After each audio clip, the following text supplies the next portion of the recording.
আপনারা সবাই অবগত আছেন যে আমাদের আজকের এই ডায়ালগ মিটিংটি সুন্দরবন সংলগ্ন অঞ্চলে শিল্পায়ন, পরিবেশ সংরক্ষণ ও মানবাধিকার বিষয়।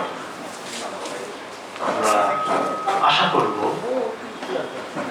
বিভিন্ন জন বিভিন্ন দৃষ্টিভঙ্গিতে আমরা দেখতে পারি, আমাদের বিভিন্ন ভাব থাকতে পারে দৃষ্টিভঙ্গি, কিন্তু আমরা পরিবেশের বিষয়টিকে মাথায় রেখে, ভবিষ্যতের বিষয়টিকে মাথায় রেখে যার যার অবস্থান থেকে শেষে আমরা কথা বলবো এবং মন খুলে কথা বলবো। কারণটা হলো আমাদের রিসার্চ বেসড প্রোগ্রাম এটি। আপনাদের মূল্যবান মতামত, আপনাদের পরামর্শ, আপনাদের চিন্তা ভাবনার বহিঃপ্রকাশ আমাদের পরিবেশ সংরক্ষণের বিভিন্ন কাজ করতে সহায়তা করবে।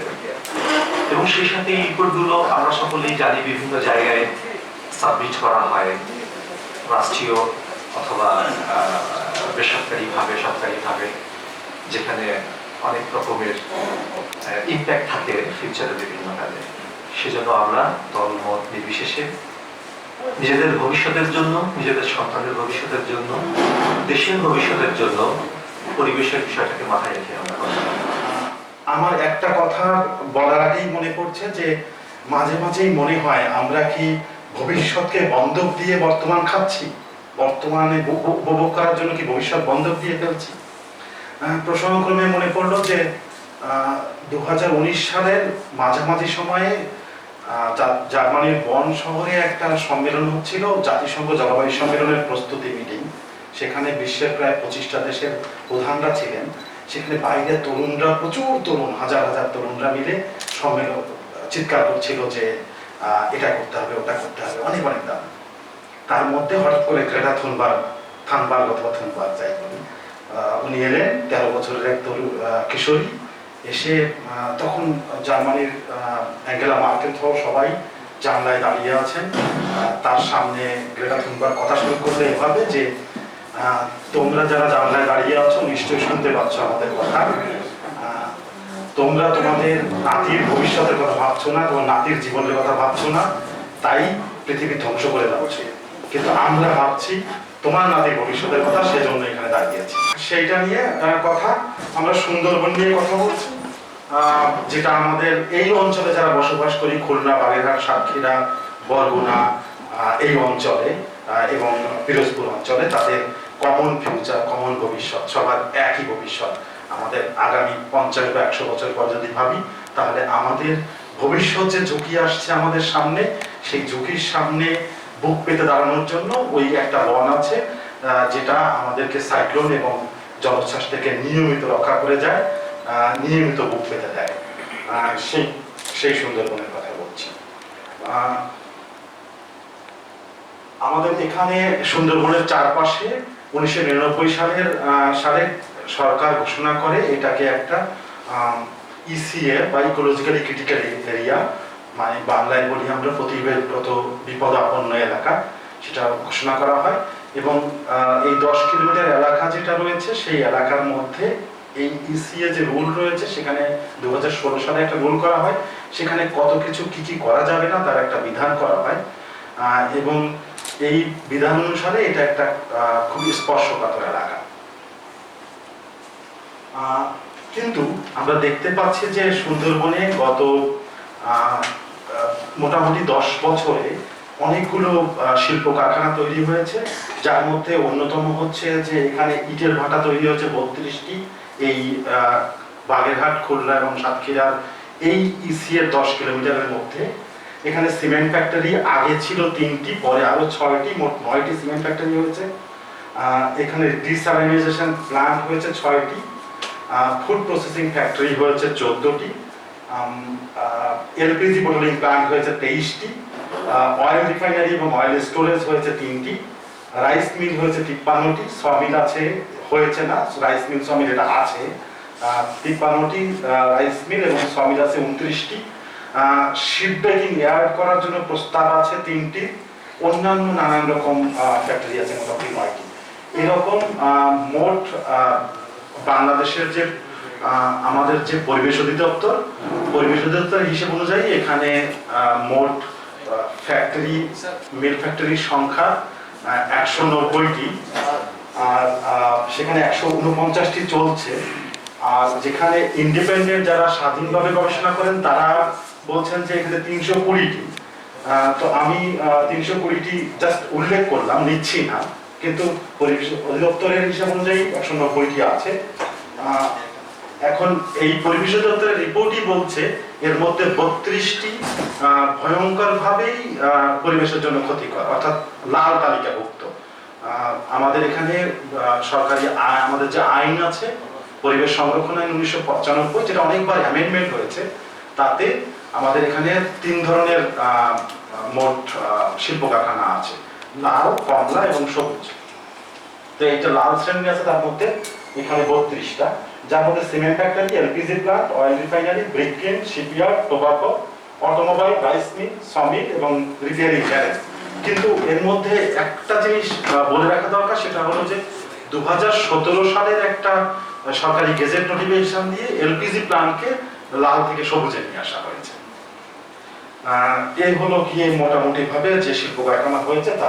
তো কারা সেই কোম্পানি, একটু যদি দেখার চেষ্টা করি তাহলে দেখবেন যে আপনারা দেখতে পাচ্ছেন, তারা দেখছেন যে মোটামুটি ভাবে দেশের যারা পরিচিত তারা সবাই তো আছেনই, অপরিচিত যারা তারাও আছেন।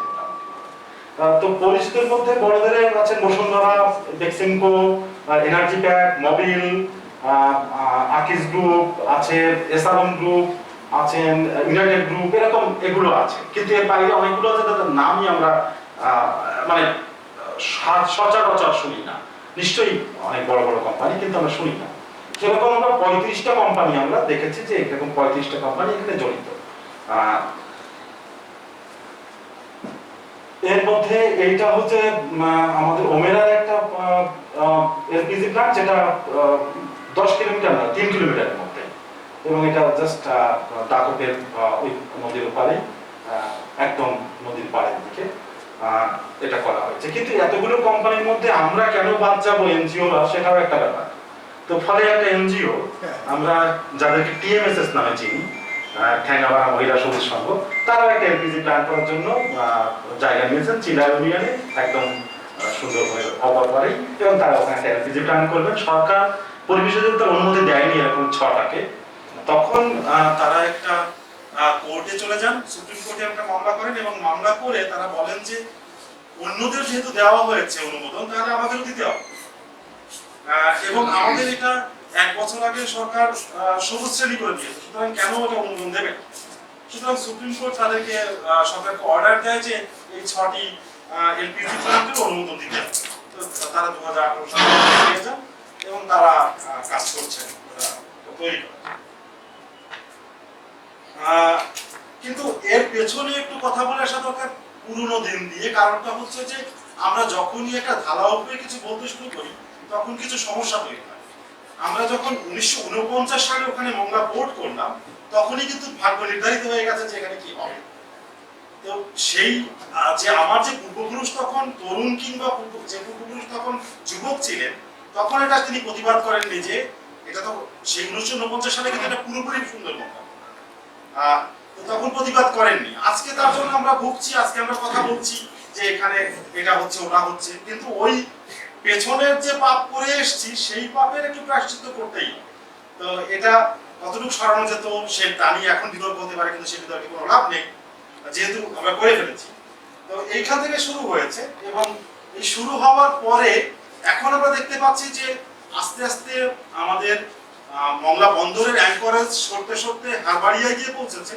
এবং হারবাড়িয়ায় যারা এখন মংলার দিকে বসবাস করেন তারা খুব ভালো করে জানেন, প্রতিদিন রাতে 10টা থেকে 12টা সি গোয়িং শিপ থেকে ছোট ছোট বার্জে মাল জিনিস নামানো হয়, এবং সারা রাত আলো জ্বলে, সারা রাত বেপু বাজে, এবং পুরোপুরি একটা শহর হয়ে যায়। আমি 2-1 গেছি, দেখতে গেছি যে কেমন শহর। তো অসাধারণ শহর, একদম আলোকিত শহর। তো তারপরে সুন্দরবন যদি ভাবেন যে তার পাশে একটা সুন্দরবন আছে, সেখানে বাঘ আছে, সেখানে হরিণ আছে, সেখানে বানর আছে, এই সব কিছু ভাবা তখন অলিক হয়ে দাঁড়ায় যে এর সঙ্গে ঠিক যায় কিনা। এবং এটাই বাস্তবতা। মংলা বন্দরে যেখানে বন্দর করা হয়েছিল একসময় চামড়াতে, সেখানে নাব্যধারা থাকায় সরে মংলায় গেছে, মংলায় নাব্যধারা থাকায় হারবাড়িয়া গেছে, আরো পিছন দিকে যাবে, এবং সেটাই বাস্তবতা। যদি মংলা বন্দর আমরা করে থাকি একসময়, তাহলে এই বাস্তবতা মেনে নিয়ে যেতে হবে। কি করবো সেটা পরে নিশ্চয়ই বাবা। তারপরে রামপাল কোল পাওয়ার প্ল্যান্ট হয়েছে। রামপাল কোল পাওয়ার প্ল্যান্টের ক্ষেত্রে আমার এই মুহূর্তে ব্যক্তিগত বক্তব্য, এটা থামানোর কোনো জায়গা আর কোনো উপায় নেই। কিন্তু একটা জিনিস মনে রাখা দরকার, Rampal coal power plant is not only a coal power plant, একই সঙ্গে সে ফ্যাসিলিটেট করেছে অন্য অনেক কারখানা আসতেও। তো সেটা একা রামপাল কোল পাওয়ার প্ল্যান্ট যতটা না ক্ষতিকর, তার থেকে এই 180 কিংবা আরো বেশি কিংবা 200 কিংবা 320 যাই যেটা বলছেন, তার ভূমিকা আরো ভয়ঙ্কর। তাদের কিভাবে সেটা একটু পরেই আসছে। তো সেই জন্য এখানে এটা উল্লেখ করলাম। হাইকোর্ট স্বয়ং বলেছেন যে এর একটা বিরূপ প্রতিক্রিয়া আছে সুন্দরবনের কত বছর।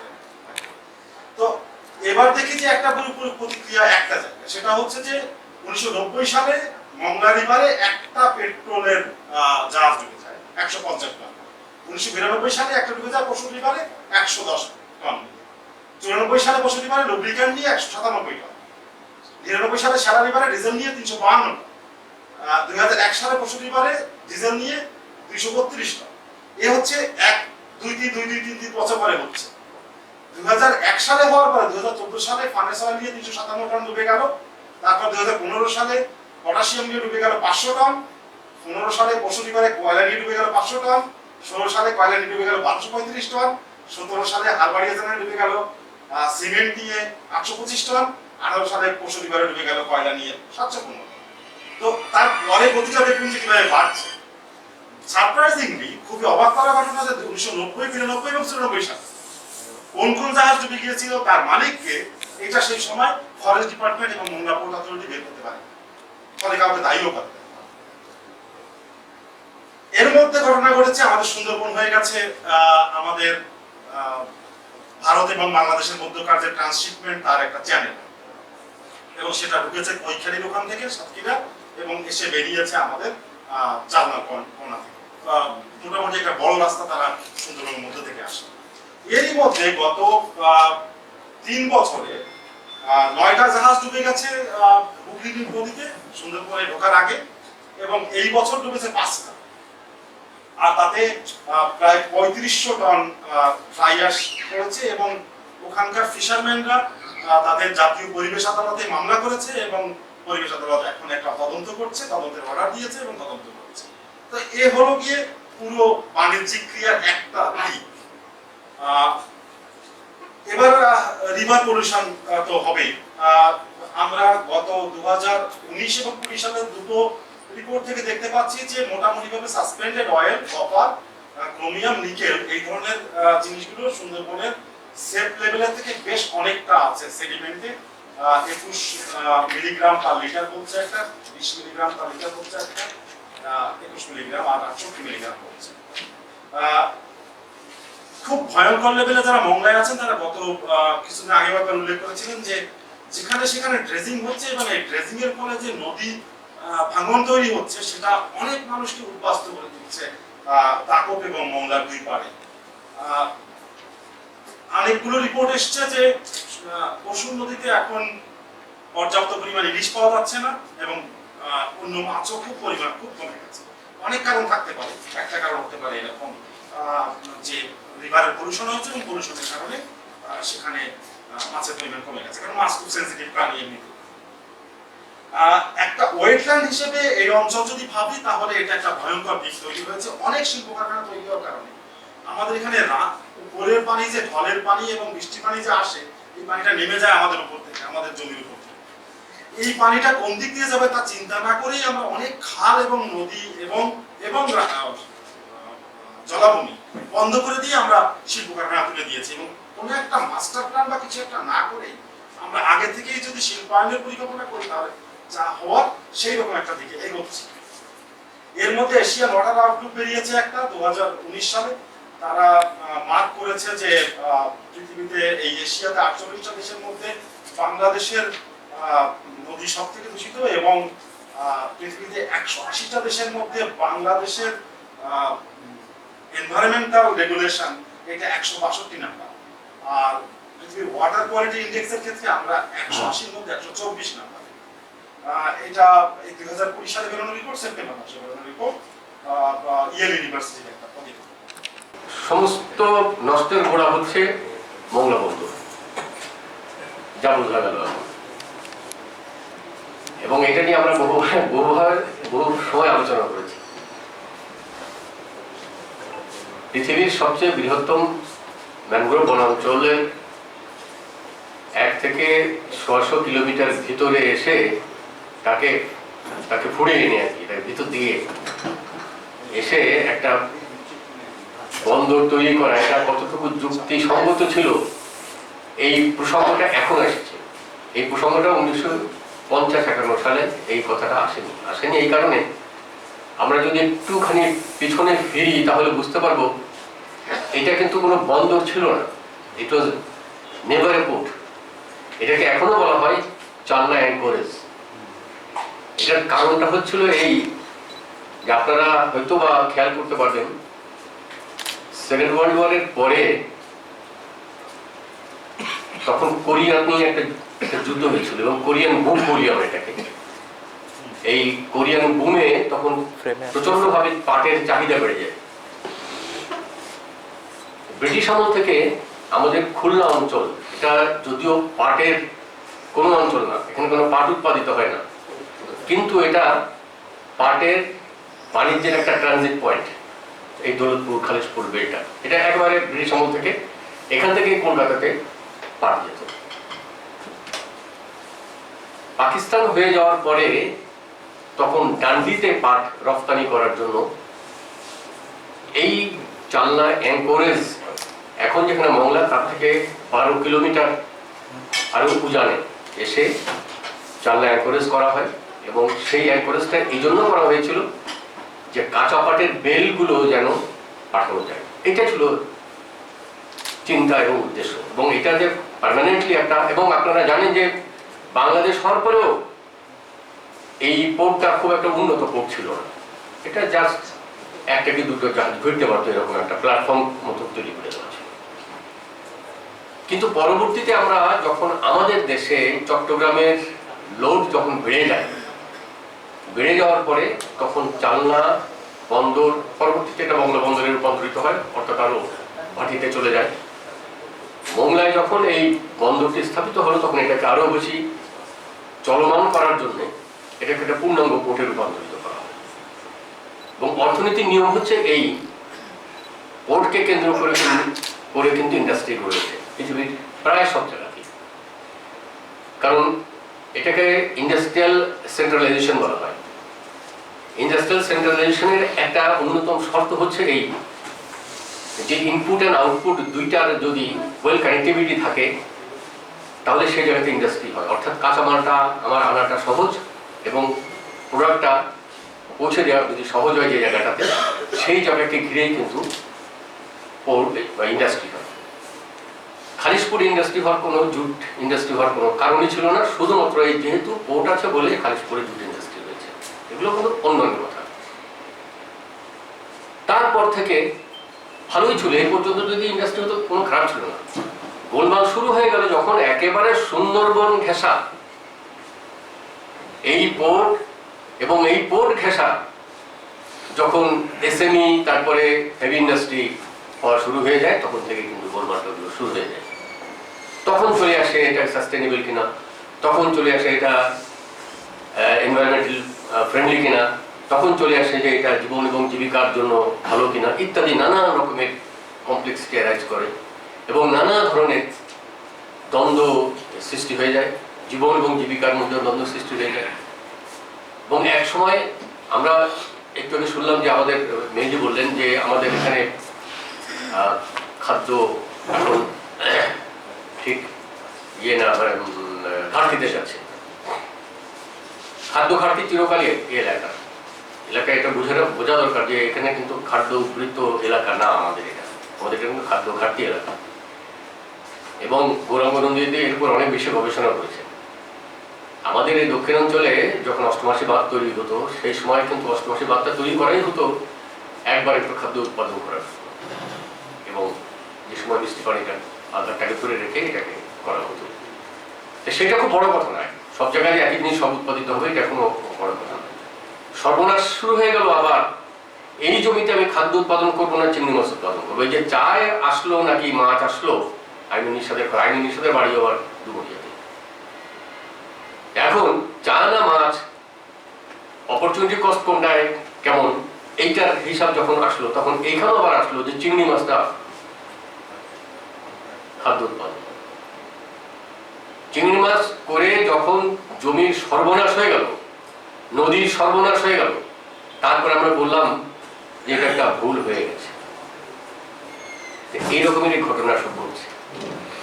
মোংলা বন্দরকে ঘিরে এখন যখন ইন্ডাস্ট্রি করা হচ্ছে, হয়তো 15 বছর পরে বলা হবে যে এটা একটা ভুল হয়ে গেছে। রামপালে আমি যখন একটা কয়লার দ্বারা উৎপাদিত বিদ্যুৎ কেন্দ্র আমি তৈরি করার পরে আমরা যখন বলবো যে কিছুদিন পরে যে এটা বোধহয় একটু ভুল হয়ে গেছে, এইটা মাথায় রেখে আরেকটা জিনিস ভাবতে হবে, তা হলো এই খুলনা এই অঞ্চল কিংবা মোংলার এই অঞ্চলটা, এই বেলটা এখন শুধু বাংলাদেশের জন্য প্রয়োজনীয় তারা। এটা ভুটান, নেপাল এবং বিশেষ করে পশ্চিমবঙ্গের হলদিয়া বন্দরের জন্য প্রয়োজন হয়ে পড়েছে চালনা এবং পায়রা। আপনারা দেখবেন যে আগামী 10 বছর পরে যখন পদ্মার উপরে সেতু হয়ে যাবে, যখন ভারত থেকে এখানে রেল লিঙ্কেজটা হয়ে যাবে, রোড লিঙ্কেজটা হয়ে যাবে, তখন পরিস্থিতি কি দাঁড়াবে, তখন এটা আমাদের হাতের, আমাদের মুঠোয়, আমাদের আওতায় থাকবে কিনা, এটা ভাববারও একটা ব্যাপার দাঁড়িয়ে যাচ্ছে। আজকে আপনারা যেভাবে আলোচনাগুলো করলেন এবং মেহেদী যে তথ্যগুলো এখানে তুলে ধরলেন, গৌরঙ্গানন্দী যে কথাগুলো বললেন, এই সব বিষয়ের উপরে ভিত্তি করে আমরা একটা মুক্ত আলোচনায় যাব। আমরা গত 2015 সাল থেকে বাগেরহাট এবং রামপাল এলাকায় এই যে ডেভেলপমেন্টের যে হিউম্যান ফেস, মানবাধিকারের যে জায়গাগুলো, সেইগুলো নিয়ে আমরা কাজ করার চেষ্টা করছি, বিশেষ করে ভূমিহীন জনগোষ্ঠীর সাথে। আমরা যদি রামপালের জায়গা দেখি, ওখানে আপনাদের 40 জন ফ্যামিলি উচ্ছেদ হয়েছে, তাদের অবস্থা, তারা যে অবস্থান করছে সেটা নিয়ে আমরা কাজ করছি। বিমানবন্দর এলাকায় যে আপনার 550 একর জমি দখল করছে, ওখানে যে মানুষজন ডিসপ্লেসড হয়েছে তাদের নিয়ে আমরা কাজ করছি।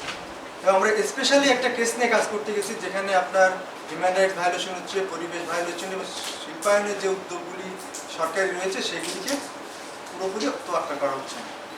এটা হচ্ছে বাগেরহাট। আপনারা জানেন বাগেরহাটের বৈশিষ্ট্য হচ্ছে, বাগেরহাট কিন্তু ওখানে ফ্যামিলিগুলো 100 বছর, 150 বছর, 200 বছর ধরে বসবাস করে, এবং ওখানে কোনো ডেভেলপমেন্ট ইনিশিয়েটিভ না হওয়ার কারণে বাগেরহাট সদর এলাকায় কিন্তু বাইরের লোকের আগমন কম, ওখানে কিন্তু পুরনো লোকজন বসবাস করে।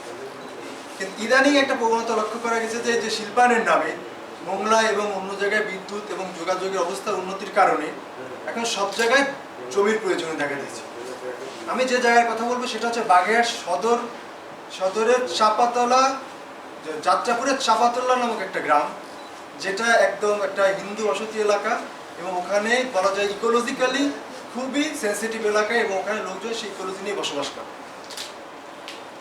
এবং চিন্তা করা যাবে না যে কিভাবে যে কোম্পানিগুলো চিন্তা করে যে ওখানে একটা কোম্পানি করে যেতে পারে, এটা আমরা চিন্তা করি না, যে আমরা ভবিষ্যতের কথা চিন্তা করি। ভৈরব নদীর পাড়ে আপনার ওখানে বিশাল একটা জনগোষ্ঠী, যারা বছরের পর বছর, সেখানে 100 বছরের মধ্যে কোনো জমি বেচা কেনা হয়নি। সেখানে আপনার চট্টগ্রামে একটা কোম্পানি, তারা ওখানে জমি ক্রয় করে এবং কোনো ধরনের সরকারি সহযোগিতা, ফর্মাল প্রসেস মেনটেন না করে। আমরা ডিসি অফিস নিয়েছি, ডিসি অফিসও জানি না। পরিবেশ অধিদপ্তরের কাছে বলা যায়, তারা বলছে আমরা ঢাকা থেকে অনুমোদন নিয়ে আসছি, এখানে আমাদের কিছু করার নেই। আর জমি ক্রয়ের প্রক্রিয়া কীরকম ছিল, তারা লোকাল লোকজন, মানে বিশেষ করে ইউনিয়ন পরিষদের মেম্বার বা আগের মেম্বার, তাদেরকে দিয়ে তারা ব্যক্তিগতভাবে জমি কিনেছে। কারোর কাছ থেকে 2 কাঠা, কারোর কাছ থেকে 5 কাঠা, এরকম করে একজন কিনছে, আরেকজন বিক্রি করছে, কেউই জানে না কার কাছ থেকে কোন জমি বিক্রি হয়েছে। এরকম করতে করতে 200 বিঘা জমি কেনার পরে তখন তারা দেওয়াল দিয়েছে, এবং দেওয়াল দেওয়ার পরে বোঝা যায়নি যে ওই জমিটা কি কাজে ব্যবহার হবে। লোকজন কিছুই জানে না, তাদের কিছুই বলা হয়নি। লোকজন যখন 10,000 টাকার জমি 1 লাখ টাকা করে পেয়েছে, লোকজন তখন এদিক ওদিক তাকায়। আর যারা দেখছে যে আমি বিক্রি করবো না, তখন তার 4-5 জমি বিক্রি হয়ে গেছে, সে মধ্যখানে আর সে বাধ্য হয়ে কম দামে বিক্রি করতেছে, নাহলে ওই অবস্থার মধ্যে আছে। এই যে 2030 সালের ভিতর যে এই মানে আপনার যে গোলগুলো আছে, এই গোলের যে নদী খাল বা এই এলাকার পরিবেশ সম্পর্কে আমি একটু কথা বলতে চাই। বিশেষ করে আপনারা জানেন যে আমার বাড়ির সংলগ্নই মংলা ঘষিয়াখালী চ্যানেল, যে চ্যানেলটি আমাদের চিংড়ি চাষের ফলে আমাদের মানে কিছু ব্যক্তি মুসলমানরা নদী খালকে বাদ দেওয়ার কারণে আমাদের নদী খালগুলো সম্পূর্ণভাবে মারা যায়। এরপর আমরা মাননীয় প্রধানমন্ত্রীকে 9 বার আপনার স্মারকলিপি দিয়েছি মংলা ঘষিয়াখালী চ্যানেল রক্ষা সংগ্রাম কমিটির পক্ষ থেকে। আর এর পরিপ্রেক্ষিতে আমাদের খালগুলো এখন মংলা ঘষিয়াখালী চ্যানেলটা সচল হয়েছে। পাশাপাশি চ্যানেলকে সচল রাখার জন্য 83টা খাল খনন হচ্ছে। আমি মূলত এই খালগুলো নিয়ে একটু কথা বলতে চাই, নদী খনন নিয়ে একটু কথা বলতে চাই। সেটা হলো যে 83টা খাল খননের জন্য ব্যয় বরাদ্দ দেওয়া হয়েছে 706 কোটি 40 লক্ষ টাকা। আর এই খননটা বাস্তবায়ন করছেন বাংলাদেশ নেভি। কিন্তু অতীব দুঃখের বিষয় 706 কোটি 40 লক্ষ টাকার হয়তো 250 কোটি টাকার মতো এই খননটা হতে পারে এবং 2021 সালের জুন মাসে এই প্রকল্পের মেয়াদটা শেষ হচ্ছে। কিন্তু আমরা যে জিনিসটা দেখলাম, সরকার একটা ফিজিবিলিটি স্টাডি করে যে ডিপিপি জমা দিয়েছে, মানে সরকারি সংস্থা, এবং যেভাবে সিএস ম্যাপের পরে স্টাডি করে এই আপনার ডিপিপি জমা দিয়েছে সেই অনুপাতে বরাদ্দ আসে। কিন্তু আমরা দেখলাম যে আপনার সিএস মানচিত্র অনুযায়ী খননটা না করে করা হচ্ছে হলো যে চলমানের উপর। তার মানে আপনার চলে আসছে এটা বলা হলো যে আপনার এই যে ডিপিপি, অর্থাৎ এই যে আরেকটা কি নাম আছে আমি এখন এই মুহূর্তে বলতে পারছি না, বিআরএস এ খনন করা হচ্ছে। কিন্তু এই খননটা এত অপরিকল্পিতভাবে খনন হচ্ছে যে কারণে এর সুফল কিন্তু কোনো অবস্থাতে আমাদের মংলা ঘষিয়াখালী চ্যানেলে আসছে না। আমরা খুলনা বা বাংলাদেশের দক্ষিণ পশ্চিম অঞ্চলে বসবাস করি। আমাদের সব থেকে আমাদের জীবন ধারণের সবথেকে বড় যে বিষয়টি সেটা হলো সুন্দরবন আমাদের সব দিক থেকে। আমি মানে একটি ছোট্ট কথা বলি, এটা বৈজ্ঞানিক কথা না, আবার এটা ইন্ডিজিনিয়াস কথা। আমি যেহেতু পানি নিয়ে কাজ করি দীর্ঘদিন ধরে, পানি নিয়ে কাজ করতে যে পরিবেশের সাথেও আমার কিছু কাজ করি। সুন্দরবনেও আমি গিয়েছি বহুবার। আমি ওই অঞ্চলে মানুষের কাছে স্যার যেটা শুনেছি অনেক পূর্বী লোকের কাছ থেকে, যেমন আজকে আমরা অষ্টমশী বাঁধের কথা বলি, এটা কিন্তু অনেক আগে ছিল আমাদের এই একটি ধান একটা ফসল করার জন্যে আমরা ওই অষ্টমশী ফসল করতো মানুষ তখন, এবং প্রচুর ধান হতো, মানুষ তাদের মোটামুটি চলতো, তখন জনসংখ্যা কম ছিল। আজকে আমাদের যে শিল্পায়নের কথা আমরা বলছি, শিল্পায়নের গৌরবদা মানে সব কিছু বলেছেন, করা যাবে তাও বলেছেন, করা যাবে না তাও বলেছেন। তাহলে আমরা যাবো কোন দিকে? আসলে যে আমাদের দেশে পৃথিবীতে সবথেকে ঘনবসতি পূর্ণ দেশ হলো বাংলাদেশ। এত লোকের সমস্যা, এত মানুষের প্রয়োজন, এটা মেটাতে যে এই দেশকে উন্নয়নের দিকে নিতে গিয়ে সরকারের বিভিন্ন ধরনের পরিকল্পনা গ্রহণ করা হয়। কিন্তু সেই পরিকল্পনা গ্রহণ করতে যেয়ে দেখা যাচ্ছে যে আমাদের সমস্যা হচ্ছে। এখানে আমাদের আশা ভাই বলেছেন, আমি একটু মানে অনেকে দ্বিমত করতে পারেন যে খুলনা একটা বিমানবন্দর করা দরকার। আমার অভিজ্ঞতা দিয়ে বলছি স্যার, খুলনায় মনে বিমানবন্দর করার কোনো প্রয়োজন নাই। এই জন্যে একটা বিমানবন্দর করতে গেলে যে ধরনের টাকা খরচ হবে, যে ধরনের যে পরিমাণ জমি অপচয় হবে, মানে জমির প্রয়োজন হবে। আমি ধানমন্ডি থেকে এয়ারপোর্টে যাবো স্যার, আমার যেতে লেগেছে 3.5 ঘন্টা, এবং বিমান ছাড়ার আধা ঘন্টা 1 ঘন্টা আগে আমাকে এয়ারপোর্টে পৌঁছতে হবে। এয়ারপোর্ট থেকে যশোরে আসতে আমার সময় লেগেছে 40 মিনিট 45 মিনিট। ওখান থেকে আমি বাড়ি আসতে বা খুলনা আসতে আমার লাগবে আরও 2 ঘন্টা। আমার পদ্মা সেতু তো হয়ে যায় যদি, তাহলে স্যার আমার মনে হয় এই হাজার হাজার কোটি টাকা দিয়ে বিমানবন্দর করা এবং এই মানে এত জমি নষ্ট করে এটা করার কোনো প্রয়োজন আছে আমি মনে করি না। যদি আমার পদ্মা সেতু হয়ে যায় তাহলে মানুষ 4 ঘন্টা 3 ঘন্টায় খুলনা আসতে পারবে।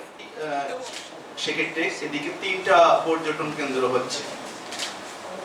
একেবারে প্রত্যন্ত এই অঞ্চল দিয়ে কিভাবে হচ্ছে এটা নিয়ে কিন্তু অনেক প্রশ্ন আছে। সেখানে অন্যভাবে মানে রাস্তাঘাট করা বা অনেক কিছু হয়ে যাবে যেটা সুন্দরবনেরও ক্ষতি করবে।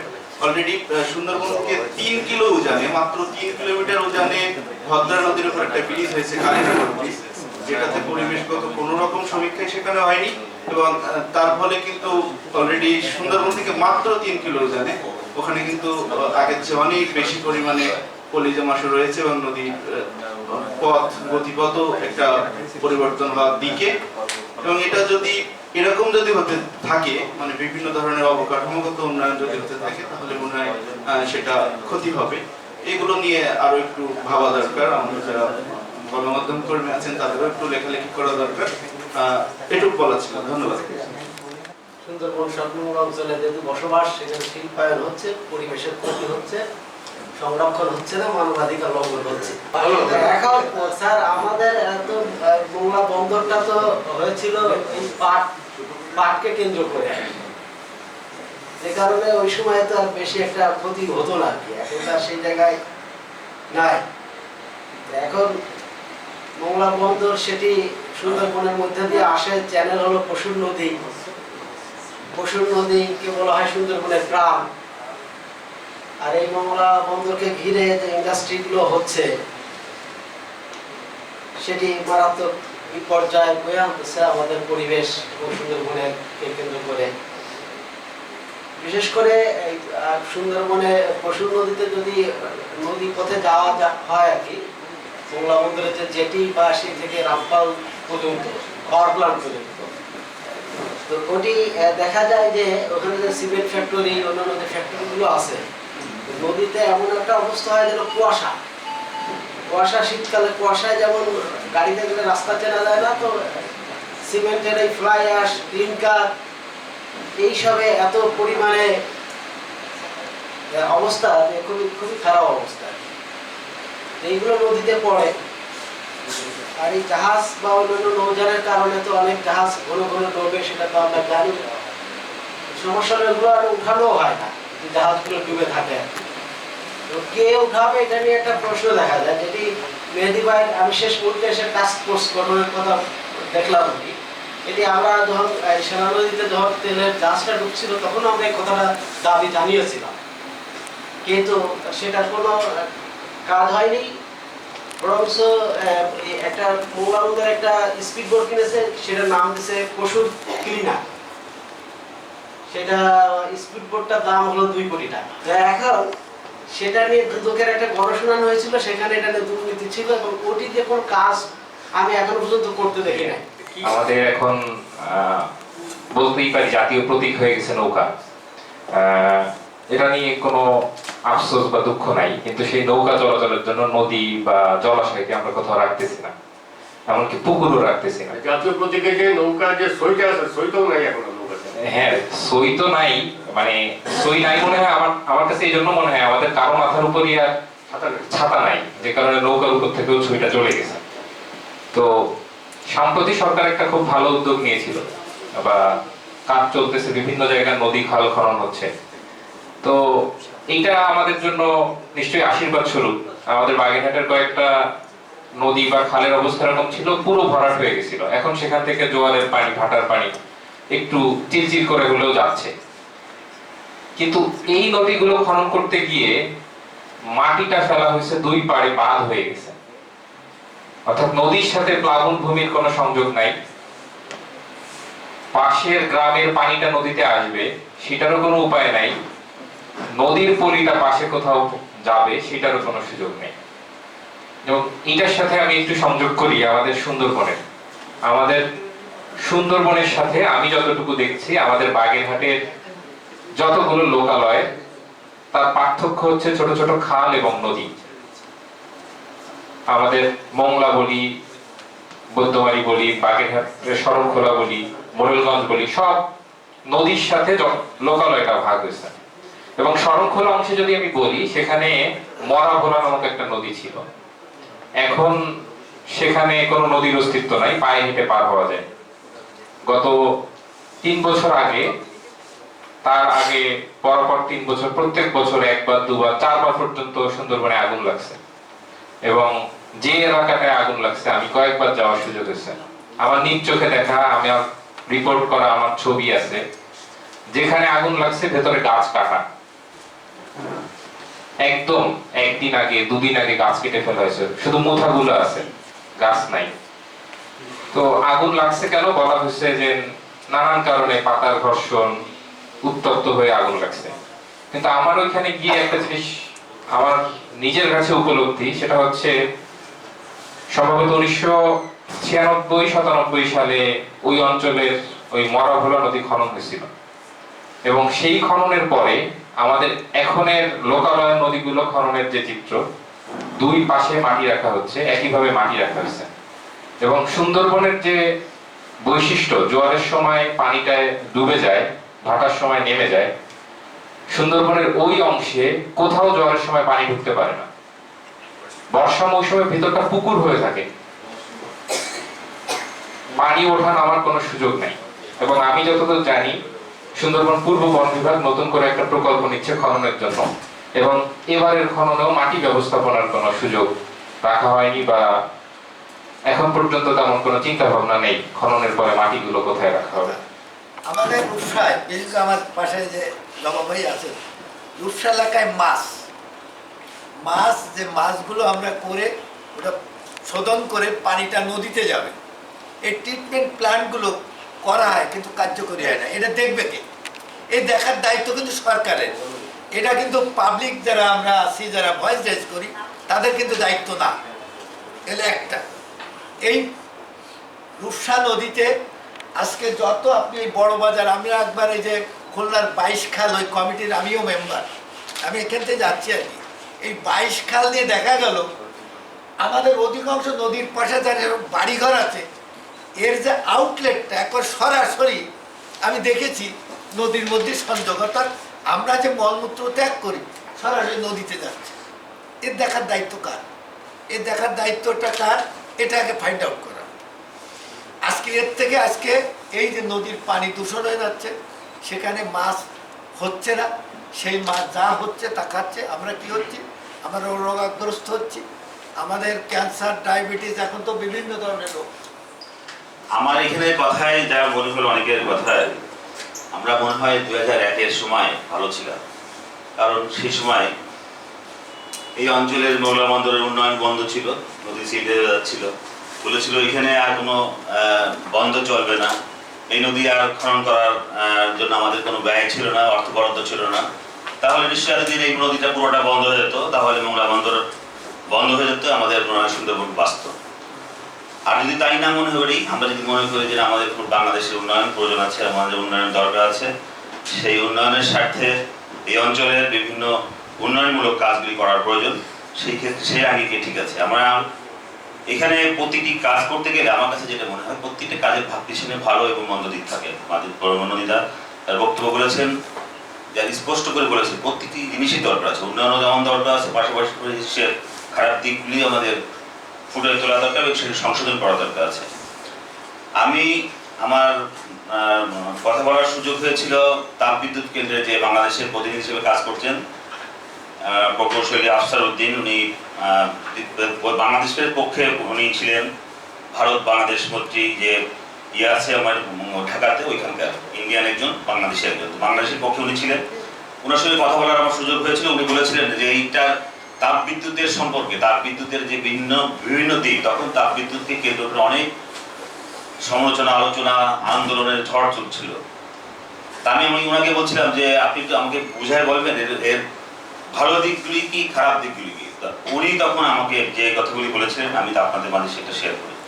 উনি আমাকে বলেছিলেন এইটার সরাসরি প্রধানমন্ত্রী নিজে মনিটরিং করছেন। এটার ভালো দিক যেগুলি, সেটা হলো এই তাপবিদ্যুতের ওনাদের দৃষ্টিতে ওরা যেটা রিসার্চ করছেন, ওনারা যেটা করছেন, তাতে ওই সুন্দরবনের সঙ্গে ওরা যেখানে যে জায়গায় অবস্থান করছেন, ওরা যেখানে যে তাপবিদ্যুৎ হচ্ছে, সেই প্রভাবটা সুন্দরবনের অনুযায়ী পড়বে না, দূরত্ব অনুযায়ী। দ্বিতীয়টা উনি বলেছিলেন যে এখানে যে সিস্টেমটা ফলো করা হচ্ছে, যে ওইখান থেকে একটা পার্সেন্টেজ, আমাদের যেমন বিদ্যুতের ওভারলোড হলে যেমন ট্রিট করে, তেমন ওইখানকে যদি কোনো রকমের কোনো প্রকার যদি সেই আমাদের পরিবেশ দূষণ, বায়ু দূষণ বা এরকম কোনো প্রক্রিয়া যদি যায় 1%ও যদি করে, কোনো পার্সেন্টেজ গেলে সঙ্গে সঙ্গে এটা ফ্যাক্টরিটা বন্ধ হয়ে যাবে। এবং এইটার একটা বছর আছে, বললো যে এত বছর পর্যন্ত এটা কার্যকরী থাকবে, এটার পরবর্তীতে সেটাকে আবার ওটাকে ঠিক করে যাবে আর কি। আচ্ছা, এরপরে ওখান থেকে কি কি উন্নয়ন, মানে বিদ্যুতের তাপের বিদ্যুতের সরবরাহ পাশাপাশি কি ধরনের আমাদের সুযোগ সুবিধা, 6টি আমাকে বিবরণ দিয়েছে। ফ্ল্যাশ থেকে কি ধরনের, আরো কি ধরনের এখান থেকে সুযোগ সুবিধা বাড়বে, কি ধরনের ব্যবসায়িক বা দেশের উন্নয়ন কাজে এই বিভিন্ন দিক করেছিলেন। উনি বলেছিলেন এখানে কত ধরনের কাদের কর্মসংস্থান হবে। ওখানে যে বাংলাদেশের সাথে ভারতের যে চুক্তি, সেই চুক্তি অনুযায়ী প্রথম বাগেরহাট এবং তারপর খুলনা, এই বাগেরহাট খুলনা অঞ্চলের মানুষকে ওই চাকরি নিশ্চিত করতে হবে এবং তার কোটার বাইরে থেকে চাকরিতে নেওয়া যাবে না। যদি ওইখানে অঞ্চলের মানুষ সেই চাকরি করার যোগ্য থাকে, যদি এখন মনে করে বলে যে এখানে টোটালের লোক যোগ্য নেই, তাহলে তো ভিন্ন কথা। সেই ক্ষেত্রে সেইভাবে একটি তাহলে ওইখানকার লোকজনের কর্মসংস্থানের একটা সুযোগ থাকবে। এরকম করে বিভিন্ন দিক কিন্তু আমাকে বুঝিয়েছিল। আমি সেই দিককে দেখেছি যে আমরা যে আন্দোলন করছি বা যেটা করছি সেটা সরকার। এবং আরো কয়েকটা জিনিস দেখলেন, বুঝালেন যে সারা বাংলাদেশের বিদ্যুৎ কেন্দ্রগুলো, ওনার একটা বাংলাদেশের একটা ম্যাপ ছিল, সেই ম্যাপে বিভিন্ন জায়গায় বিদ্যুৎ কেন্দ্রগুলো তুলে ধরা আছে এখানে। সেই দেখালেন যে এইখানে তাপ বিদ্যুৎ, এখানে গ্যাস, এখানে পেট্রোল, এখানে ডিজেল, বিভিন্ন দিক থেকে ব্যাখ্যায় উনি বলেছিলেন যে একটি প্রধানমন্ত্রীর, উনি আমাকে মনে হলো যে উনি সরকারের শুভাকাঙ্ক্ষী বা সরকারের পক্ষের একজন, এরকম মনে হলো না উনি কথা বলতে, কিন্তু উনি প্রশংসা যেভাবে করলেন তাতে মনে হলো যে উনি এই সরকারের বা প্রধানমন্ত্রী শেখ হাসিনার যে পদক্ষেপগুলিকে উনি বাধ্য হলেও উনি পছন্দ করছেন। যে একটি দেশের উন্নয়নের জন্য বিদ্যুতের কতটুকু প্রয়োজন এবং বিদ্যুৎ সেক্টরের বিদ্যুতের যে কেন্দ্রগুলি কিভাবে সারা বাংলাদেশে কোন পয়েন্টে এবং কত দূরত্বে তৈরি করা হচ্ছে, যেটা বিদ্যুতের যে আমাদের জাতীয় গ্রিডে যে যাবে তার এক দূরত্ব এবং তার যে সাপোর্টটা বাংলাদেশ পাবে, সেই সাপোর্টটার জন্য এবং এই বিদ্যুৎটা যদি সাকসেসফুল হয়, বাংলাদেশের সমস্ত উন্নয়নটা কয়েক ধাপ বেড়ে যাবে। যাই হোক, আমি সেই দিকে যাচ্ছি না। আমার বক্তব্য হলো যে এই সমস্ত উন্নয়ন কাজের জন্য ভালো কাজ করতে গেলে সরকার যে পদক্ষেপ নিচ্ছে, সেই সমস্ত কাজের আমাদের দেশের স্বার্থে, উন্নয়নের স্বার্থে আমাদের সহযোগিতা করা উচিত, সাপোর্ট দেওয়া উচিত। পাশাপাশি কোনো ভুল ত্রুটি থাকলে সেই ভুল ত্রুটিগুলিকে সেটা কিন্তু আমাদের তুলে ধরার দায়িত্ব। এই তুলে ধরার দায়িত্ব আমরা যেমন, আপনারা যারা রিসার্চ করছেন, আপনি দাদা বাকি এর জন্য বক্তব্য বলেছেন, এই জন্য শক্তিশালী টিম দরকার যারা এটাকে সরকারের আমলে আনবে, সরকারের কাছে তুলে ধরবে। সিএ ঘোষণার পরেও নতুন করে এখনো পর্যন্ত শিল্প কারখানা গড়ে উঠছে, যেমন ইপিজেডটা নতুন করে ইসিএ এলাকা ঘোষণার পরে মোংলা ইপিজেডটা গড়ে উঠছে, রামপাল বিদ্যুৎ কেন্দ্র গড়ে উঠছে। এছাড়া যে ফুড গোডাউনটি, খাদ্য গোদামটি হয়েছে, সেটি সুন্দরবনের একেবারে পেটের মধ্যেই বলা যায়, যে নদীর অপর তীরে সুন্দরবন, ফুড সাইলো, নদীর অপর তীরে সুন্দরবন, এবারে সাইলো। ফুড সাইলোটা নিয়ে কিন্তু খুব একটা, রামপাল বিদ্যুৎ কেন্দ্র নিয়ে যত কথাবার্তা বা হয়েছে, ফুড সাইলোটা নিয়ে কিন্তু অতটা কথাবার্তা হয়নি। ফুড সাইলোটা এখনো মানে পুরোদমে চালু হয়নি, কিন্তু চালু হলে তখন কিন্তু সুন্দরবনের উপর প্রভাব পড়বে। এছাড়া জয়মণি, চিলা বা এইসব অঞ্চলে বিভিন্ন শিল্প মালিকরা যেসব জমি কিনেছেন, তাদের যেসব সাইনবোর্ড ঝুলিয়েছেন, তারা নিশ্চয়ই ওই জমি ফেলে রাখার জন্য তারা জমি কেনেন নাই। তাদের যখন বিভিন্ন শিল্প ওইখানে গেলে দেখা যায় যে বিভিন্ন শিল্প প্রতিষ্ঠানের নামে সাইনবোর্ড আছে। এরা কোনো না কোনো আইনের ফাঁক গলিয়ে কিংবা প্রভাব খাটিয়ে একটা পর্যায়ে যে শিল্প প্রতিষ্ঠান গড়ে তুলবে, তখন এই শুধুমাত্র যে রামপাল বিদ্যুৎ কেন্দ্রেই ক্ষতি করবে বা রামপাল বিদ্যুৎ কেন্দ্রেই একমাত্র সমস্যা, আমার কাছে সেটি মনে হয় না। আমার কাছে মনে হয় যে আরো যেসব শিল্প প্রতিষ্ঠান এই সিএ এলাকার মধ্যে এর আগে হয়েছে বা এখনো হচ্ছে কিংবা ভবিষ্যতে হবে, যারা জমি কিনে রেখেছেন শিল্প মালিকরা, তারা ওই জমি ফেলে রাখবেন না। সে কারণে এই জায়গাটাতে আরো বেশি কথা বলার কিংবা আরো বেশি সরকারের দৃষ্টি দেওয়া দরকার। সম্প্রতি একটা কালচার, একটা চেঞ্জ হয়েছে যে আমরা, যেহেতু আপনারা জানেন যে আমরা পাবলিক ইন্টারেস্ট লিটিগেশন, পরিবেশ ইস্যুতে আমরা পাবলিক ইন্টারেস্ট লিটিগেশন করে থাকি। তো সেখানে আমরা দেখেছি শুরুতে আমরা ইআইএ কে চ্যালেঞ্জ করে আমাদের আইনগত পদক্ষেপ নিতে হতো। এখন কিন্তু সকল প্রকল্প বুঝে গেছে যে ইআইএ একটা গুরুত্বপূর্ণ বিষয়। এখন তারা ইআইএ একটা থাকে, ইআইএ একটা কপি সবসময় তারা জমা দেয়। এখন আমাদের চ্যালেঞ্জ করতে এটা ভুল কি সঠিক, এইটা নিয়ে আমাদের চ্যালেঞ্জ করতে। তার মানে ইআই একটা গুরুত্বপূর্ণ বিষয়। আমরা যতই পরিবেশ সংরক্ষণের কথা বলি, উন্নয়নের কথা বলি, দুটোকে সমন্বয়ের কথা বলি, ইআই এটা যতদিন সঠিক না হবে ততদিন পর্যন্ত কিন্তু আসলে কোনো উন্নয়ন হবে না। আর একটা বিষয় আমি বলতে চাই যে যারা নীতি নির্ধারণী পর্যায়ে আছে, উন্নয়নটা কি এইটা একটু বুঝতে হবে। আর উন্নয়ন মানে দুটো একটা ইটের উপর ইট বসালেই কিন্তু উন্নয়ন হয় না। হ্যাঁ, এইটা আমাদের একটু বুঝতে হবে যে উন্নয়নটা কি। এখানে মেহেদীর আলোচনাটা আমরা যতই বলি পুরাতন একটা আলোচনা, কিন্তু এখানে অনেক তথ্য আছে যেটা সাম্প্রতিক তথ্য। এই তথ্যটা কিন্তু আমি মনে হয়েছে আমার কাছে আমি আলোকিত হয়েছি যে যে তথ্যগুলো আছে। নদী দূষণের কথা বলছে, ইটিপি বিষয়টা ইআইএতেই আছে। ইটিপি বিষয়টা একটা ইটিপিও কিন্তু চলে না। আপনি দেখেন যে কয়টা প্রতিষ্ঠান গেলেই কিন্তু ইটিপি দেখিয়ে দেবে, কিন্তু আসলে ইটিপির বাস্তবায়ন নেই।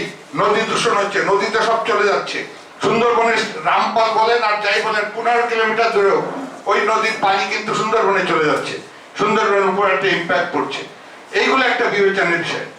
আর একটা বিষয় আমি মনে করি যে যে কোনো প্রকল্প নেওয়ার আগে আমরা এটা করি, যে স্যার বলেছেন, আমার কাছে স্যার বলেছেন যে আমরা প্রকল্প যখন নিব পরিবেশের উপর ক্ষতি হবে, এটা তো সেই জন্য, ইম্প্যাক্ট অ্যাসেসমেন্টটা তো সেই জন্য।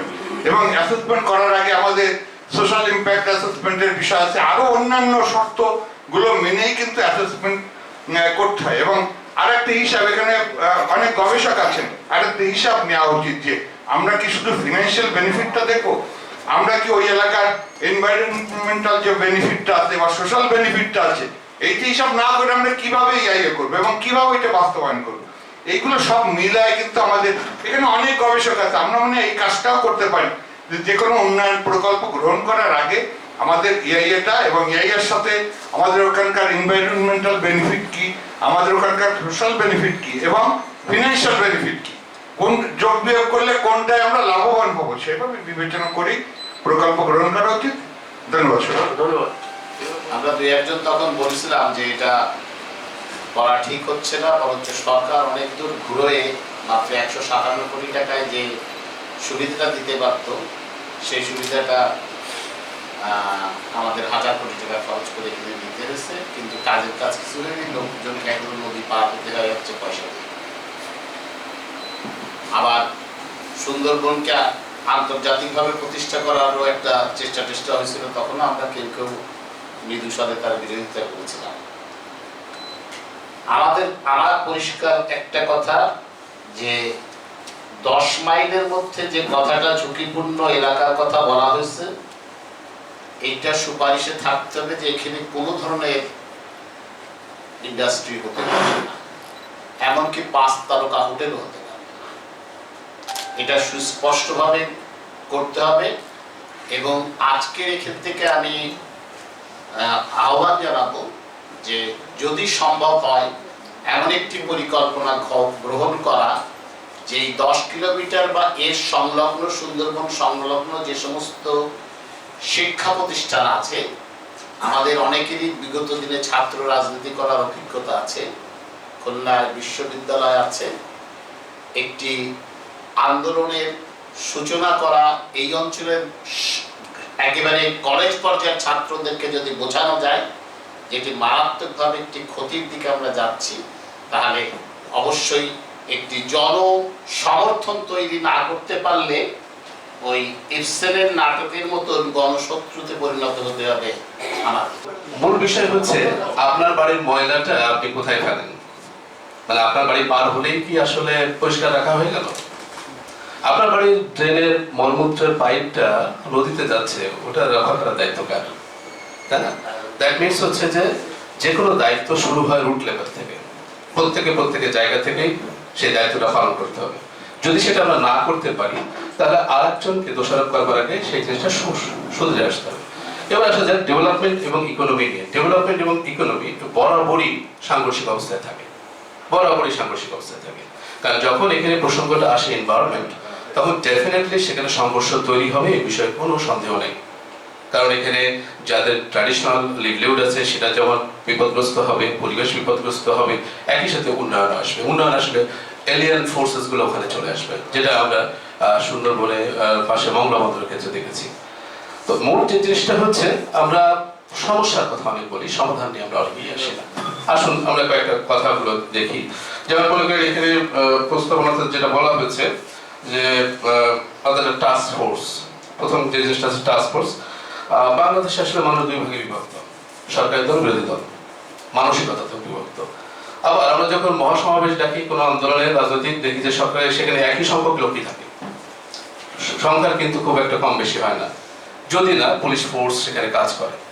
তার মানে কি দাঁড়ালো, আমরা আসলে নিজেরাই জানি না আমরা কি, বাস্তবগতভাবে আদর্শগত অবস্থান আমাদের থাকে না, যার কারণে এই প্রবলেমগুলো তৈরি হয়। তাহলে আমরা যদি দ্বিধাবিভক্ত একটা ফোর্স নিয়ে দেশের উন্নয়নের কথা বলতে চাই, সেটা কতটুকু সফল হবে সেটা নিয়ে প্রশ্ন মার্ক থেকেই যায়। আমাদের দেশে যে কোনো সরকারি গঠন করুক না কেন, সে এক অংশ নিয়ে কাজ করে, উন্নয়নমুখী হয়, আর এক অংশ হয় অকেজো থাকে, না হলে ষড়যন্ত্রে লিপ্ত থাকে। এই হচ্ছে বাস্তবতা। তাহলে আমাদের বাংলাদেশের উন্নয়নে সবসময় 50% লোক কাজ করেছে। আসলে এবার তাহলে টাস্কফোর্স যখন গঠন হবে, আমরা খুব সহজেই দেখি এই টাস্কফোর্সের যারা উপস্থিত থাকেন তারা আসলে কি কাজগুলো করেন। আমরা বায়ো ইউনিভার্সিটির যে সেন্ট্রাল একটা কমিটির কথা জানি, নদী কমিশনের কথা জানি, আমরা বিভিন্ন ক্ষেত্রে আমরা কনজারভেশন, এই যে সুন্দরবনে কো ম্যানেজমেন্ট কমিটির কথা জানি, বিভিন্ন ধরনের মানুষজন সেখানে রয়েছেন। আমরা আসলে দেখেছি কতটুকু কনজারভেশনে কাজ আসছে। কারণটা হচ্ছে কি, যখন এই কমিটিগুলো গঠন করা হয়, যে আমলে করা হয়, সেই সময়কার প্রভাবশালী মানুষগুলোই থেকে যায় ওখানে। আলটিমেটলি আবার গভর্নমেন্ট চেঞ্জ হলে সেগুলো আবার চেঞ্জ হয়ে যায়। তা আলটিমেটলি কি হচ্ছে, আমরা সবসময় একটা স্বার্থের এবং সুবিধা গোষ্ঠী মানুষদের নিয়ে কাজ করছি। তার ডেভেলপমেন্টটা কোথায় আসবে? আসলে আমরা একটু বাইরের দেশগুলোতে যাই, জার্মানি বা আমরা যদি বলি সুইডেনের কথা, যে ইউরোপিয়ান অনেক কান্ট্রিতে এখন কিন্তু পারমাণবিক বিদ্যুৎ কেন্দ্র কিন্তু বন্ধ করে দেওয়া হয়েছে, তাই না? তারা কিন্তু ফেজ আউট করে বের হয়ে আসছে। এটা সূত্রপাত কোথা থেকে? আমি ব্যক্তিগতভাবে মনে করি টাস্ক ফোর্স, মনিটরিং কমিটি এগুলো আসলে কিছু হবে না যতদিন না পরিবেশ আন্দোলন বা পরিবেশ নিয়ে যারা কাজ করছে তারা যতদিন না পর্যন্ত একটা রাজনৈতিক সংগঠন হচ্ছে, পলিসি ফর্মুলেশন, যেটা আমরা জার্মানিতে গ্রিন পার্টির কথা জানি। আপনি ব্যবহারিক অঞ্চলে যান, দেখবেন যে ওখানে প্রত্যেকটা জায়গায় হচ্ছে রিনিউয়েবল এনার্জি দিয়ে বিদ্যুৎ তৈরি হয়। কারণ কি? কারণ গ্রিন পার্টি এখন political force. So political force বলে তারা নীতি নির্ধারণের জায়গাগুলোতে কিন্তু কথা বলতে পারছে। আপনি একটা সুশীল সমাজ, নাগরিক সংলাপ করে আপনি আসলে কিছু করতে পারবেন। সরি টু সে, প্লিজ আমাকে একটু, আমি এইভাবেই বলছি, এটা কিন্তু সম্ভব না। আপনাকে পলিটিক্যাল ফোর্স হতেই হবে, কারণ আপনাকে সংসদে কথা বলতে হবে, আপনাকে সংসদে গিয়েই এই পরিবেশের বিষয়গুলোকে তুলে ধরতে হবে। বাংলাদেশের সরকার যখনই কোনো কাজ করে না কেন, আমার কিছু কাজ করার অভিজ্ঞতা হয়েছে, সেই ডকুমেন্টসগুলো কিভাবে কাজ হবে না হবে এখানে কিন্তু আপনি কোনো ভুল ধরতে পারবেন না, কারণ প্রত্যেকটা প্রসেস কিন্তু ওখানে বলা আছে ইন ডিটেইল, এটা এইভাবেই হবে। কিন্তু এই কাজটা যখন ফিল্ড লেভেলে আসে, তখন কিন্তু এই মাঝখানে প্রবলেমগুলো শুরু হয়, যে কে কতটুকু লাভ আনতে পারে। সেটা কৃষকের জমিতে ফসল যখন ফলে, সেই ফসলটা যখন খুচরা বাজারে আসে, তার মধ্যে যে দামের পার্থক্যটা হয়, যে কারণে হয়, ঠিক একই কারণে এই জিনিসগুলো ঘটে। এটা বাস্তবতা। এই যে আমাদের মূল যে বিষয়টা, সেটা হচ্ছে যে যেখানেই থাকি না কেন, আমরা আমাদের জায়গা থেকে যদি সচেতন না হওয়া যায়, তাহলে এগুলো কোনো অ্যাচিভমেন্টই কখনো আসবে না। আমরা এরকম বিভিন্ন জায়গায় সমস্যার কথা বলবো, সমাধান কোনোদিনই হবে না। কাজে সমাধানের প্রথম কথাটা হচ্ছে আসলে পলিটিক্যাল ফোর্স হওয়া। পলিটিক্যাল ফোর্স হতে হলে অবশ্যই একটা গ্রিন পার্টি, যারা পরিবেশের কথাই বলবে বা এইভাবেই দেশের উন্নয়নের কথা বলবে। উপস্থিত সুধী মণ্ডলে, আমি খুব সৌভাগ্যবান, আমি ধন্যবাদ জানাচ্ছি গৌরাঙ্গ নন্দী থেকে, যে উনি এরকম সুন্দর একটা গোল টেবিল সংলাপে আমাকে আহ্বান করেছেন এবং আমি উপস্থিত থাকতে পেরে আমি খুবই আপনাদের কাছে কৃতজ্ঞতা জানাচ্ছি। তো আমি আপনাদের আলোচনার ভিতর থেকে খুব মনোযোগ দিয়ে শুনছিলাম। আমরা একাডেমিক লোক, আমরা একটা জিনিস একভাবে চিন্তা করি, আপনারা যারা অ্যাক্টিভিস্ট, এখানে সমাজসেবী, তারপরে হচ্ছে যারা আপনারা পরিবেশ নিয়ে কথা বলেন, আপনারা কি ভাবেন, এই দুইটার কিন্তু একটা সংমিশ্রণের প্রয়োজন। কারণ আমরা কিভাবে দেখছি, আপনারা কিভাবে দেখছেন, দুইটা জায়গাতেই কিছু গ্যাপ থাকতে পারে বা একই লাইনে থাকতে পারে। এই জায়গাগুলো আমার কাছে খুব ভালো লেগেছে। আমি মনে হয় 2-1 মিনিট একটু সময় বেশি নিলে আপত্তি করবেন না, 2-1টা কথা একটু বলি আর কি। আচ্ছা, এই বিষয়গুলো আপনারা সবাই জানেন, তারপরেও আমি একটু বলছি যে সুন্দরবনের কথা যখন বলবো একটু ইতিহাসটা একটু বলবো। সুন্দরবনের যখন ডিস্ট্রাকশন শুরু হয়, তার আগে আমরা বলি যে সুন্দরবন বা ম্যানগ্রোভ আসলে কোথায় অবস্থিত? পৃথিবীর বিষুবীয় অঞ্চলগুলোতেই আসলে সুন্দরবনের মতো এরকম ম্যানগ্রোভ বনাঞ্চল উপস্থিত। এবং আমরা যদি দেখি এই সমস্ত অঞ্চলে কোন রাষ্ট্রগুলি অবস্থিত, অধিকাংশ হচ্ছে ডেভেলপমেন্ট কান্ট্রিগুলো অবস্থিত। সুতরাং ডেভেলপিং কান্ট্রির একটা নিজস্ব বৈশিষ্ট্য আছে, তার ক্যারেক্টারিস্টিক্স কিরকম, সেখানের মানুষগুলোর এক ধরনের বৈশিষ্ট্য আছে। এবং কোস্টাল এরিয়া হচ্ছে সবচেয়ে অপরচুনিটির একটা জায়গা, রিসোর্স অপরচুনিটি, যার জন্য মানুষগুলো তাদের দৈনন্দিন চাহিদা এবং তাদের জীবিকার জন্য এই কোস্টাল এলাকাতে তারা বসবাস শুরু করে। আমরা যদি আমরা আমাদের ইন্ডিয়ান সাবকন্টিনেন্ট বা সুন্দরবনের কথা যদি আমরা বিবেচনা করি, তাহলে দেখব 1200 শতকের দিক দিয়ে সর্বপ্রথম যখন সুলতানাত রেজিম যখন শুরু হয়, তখন থেকে শুরু করে একেবারে ব্রিটিশের শেষ পর্যন্ত এই সময়টা সুন্দরবনকে ব্যবহার করা হয়েছে 3টা ফ্রন্টিয়ার হিসাবে। একটা তাদের পলিটিক্যাল ফ্রন্টিয়ার, একটা কালচারাল ফ্রন্টিয়ার, আর একটা হচ্ছে তাদের ইকোনমিক ফ্রন্টিয়ার। এর জন্য ইকোনমিক ফ্রন্টিয়ার হিসাবে যখন তারা ইউজ করেছে, আমরা জানি আমাদের এই যে বেঙ্গল ডেল্টা, এটা খুবই ফার্টাইল একটা ল্যান্ড। এই বেঙ্গল ডেল্টার সময় যেটা করেছে যে আমাদের এই অঞ্চলে পপুলেশন বেড়েছে, সাম্রাজ্য তার এলাকা বাড়ানোর জন্য জঙ্গল পরিষ্কার করেছে, এগ্রিকালচার করেছে, মানুষের খাদ্যের সংস্থান দিয়েছে, যে এভার ইনক্রিজিং যে মানুষগুলা পপুলেশন বেড়েছে তাদের। এর ফলে কিন্তু আস্তে আস্তে কিন্তু সুন্দরবনের কিন্তু ধ্বংস শুরু হয়েছে। তা আমরা আজকে মনে করছি যে সুন্দরবন থাকবে না, বা এখন এমন একটা জায়গায় এসছি আমরা, আমাদের পিঠ একেবারেই দেয়ালে ঠেকে গেছে। আগেও আমরা ধ্বংস করেছি, এবং আমরা যদি ব্রিটিশের সময় যদি দেখি, তাহলে বর্তমান সুন্দরবনের প্রায় দ্বিগুণ অংশ আমরা কিন্তু ধ্বংস করেছি, শুধুমাত্র কাঠ এবং জ্বালানি আহরণের জন্য। এইভাবে আমরা কিন্তু সুন্দরবনকে ধ্বংস করেছি। সুতরাং যে বিষয়টা এখানে দাঁড়ায় যে আসলে আমরা যখন একটা ন্যাচারাল রিসোর্সের উপরে আঘাত আনছি, তখন সেটা কিন্তু আমাদের প্রয়োজনীয়তার উপরে নির্ভর করে, যে নেসেসিটি নোজ নো বাউন্ড। তো ঠিক এই অবস্থায় তো ব্রিটিশরা যখন এই সুন্দরবন ধ্বংস করতে করতে এমন একটা পর্যায়ে এসছে, তখন তারা দেখলো যে সুন্দরবন ধ্বংস করে আমরা যখন এগ্রিকালচার ল্যান্ড করলাম, এই এগ্রিকালচার আর প্রফিটেবল না, ল্যান্ড কনভার্সন প্রফিটেবল না। তখন তারা চলে গেল যে এগ্রিকালচার ল্যান্ডের দরকার নেই, এবার সুন্দরবনের রিসোর্স এক্সট্রাকশন করি। স্বভাবতই এই যে 1000 বছর ধরে আমাদের মনোবৃত্তির ভিতরে একটা জিনিস ঢুকে গেছে, সেটা হচ্ছে সুন্দরবনের থেকে আহরণ। সবসময় আহরণ করব কিভাবে, ম্যাক্সিমাম আমরা কি করে রিসোর্স গেইন করবো, এইরকম একটা বিষয় আমাদের মনের ভিতরে প্রেক্ষিত। সেদিকে যদি আমরা বলি, তাহলে আরেকটা জিনিস বলতে হয় যে আমাদের ন্যাচারাল রিসোর্স ম্যানেজমেন্টের ক্ষেত্রে আসলে 3টা বেসিক জিনিস আমরা বলে থাকি। একটা হচ্ছে কনজারভেশন, সাস্টেনেবল ইউজ, আর একটা হচ্ছে কনভার্সন। এখন এখানে কস্ট বেনিফিট অ্যানালাইসিসের অনেক বিষয় আছে, এসে দেখতে হয় যে আসলে কোনটা আমাদের জন্য প্রফিটেবল। তো যাই হোক, সুন্দরবনের কথা যদি আমরা বলি, তা আমরা একটা জিনিস দেখতে পাচ্ছি, আমাদের বাংলাদেশের যে ইকোনমি, সেটা হচ্ছে এগ্রিকালচার বেসড ইকোনমি। সেখান থেকে আমাদের জনসংখ্যার যে ক্রমাগত চাপ, সেখান থেকে গভর্নমেন্ট এখন পলিসি নিয়েছে যে এগ্রিকালচার বেস থেকে এখন শিফট করবে টুয়ার্ডস ইন্ডাস্ট্রিয়ালাইজেশন। তো যার জন্য ইন্ডাস্ট্রি আসলে কোথায় গড়ে উঠবে, আমরা যদি আমাদের দক্ষিণ অঞ্চলের কথা যদি বিবেচনা করি, তাহলে দেখা যাচ্ছে 2000 সালের পরের থেকে এখানে ইন্ডাস্ট্রিয়াল এস্টাবলিশমেন্টটা বেড়েছে। এর অন্যতম কারণ হিসাবে যদি আমরা বিশ্লেষণ করে মোট 3 থেকে 4টা পয়েন্ট আমরা বের করতে পারি। প্রথমত হচ্ছে পদ্মা নদীর যে ব্রিজ, দ্বিতীয়ত হচ্ছে আমাদের মংলায় যে পাওয়ার প্ল্যান্ট,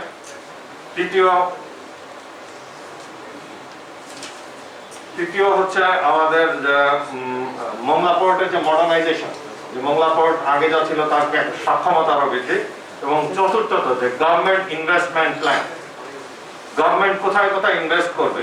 এই সব কিছু মিলিয়ে কিন্তু আজকে আমাদের দক্ষিণ অঞ্চলে বা সুন্দরবনের পেরিফেরিতে যে ইন্ডাস্ট্রিয়ালাইজেশনের যে বুম, যেটা যদি বলি আমরা, তাহলে এইটা কিন্তু একটা মূল কারণ। আপনারা অনেকে অনেক আলাপ করে বলেছেন, আমি শুধু সিঙ্গাপুরের একটা উদাহরণ দেবো। সিঙ্গাপুরের প্রথম প্রাইম মিনিস্টার লি 1965 সালে যখন সিঙ্গাপুর মালয়েশিয়ার থেকে যখন স্বাধীনতা পায়, তখন প্রাইম মিনিস্টার লি মালয়েশিয়ার পার্লামেন্টে উনি কেঁদেছিলেন যে আমার এই জনগণদের আমি কি খাওয়াবো, কারণ ছোট্ট একটা দ্বীপ, পানিও আনতে হয় আমার মালয়েশিয়ার থেকে, কি করে খাওয়াবো। তখন সে চিন্তা করলো যে আসলে আমাকে এটা করতে হবে, এশিয়ার একটা হাব তৈরি করতে হবে।